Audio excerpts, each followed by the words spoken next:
You ask Tiger to solve. This deals with linear equations with one unknown.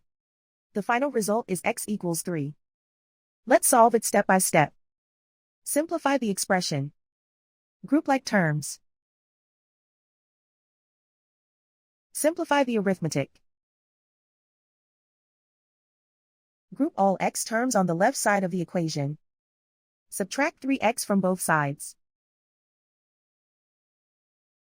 Group like terms.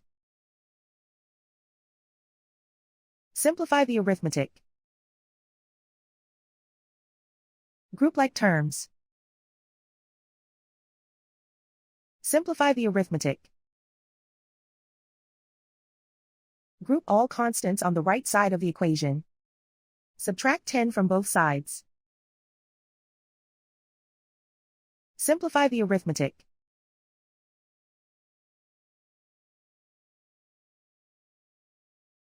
Isolate the x. Divide both sides by -5. Cancel out the negatives.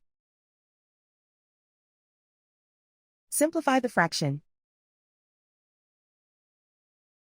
Cancel out the negatives. Find the greatest common factor of the numerator and denominator. Factor out and cancel the greatest common factor.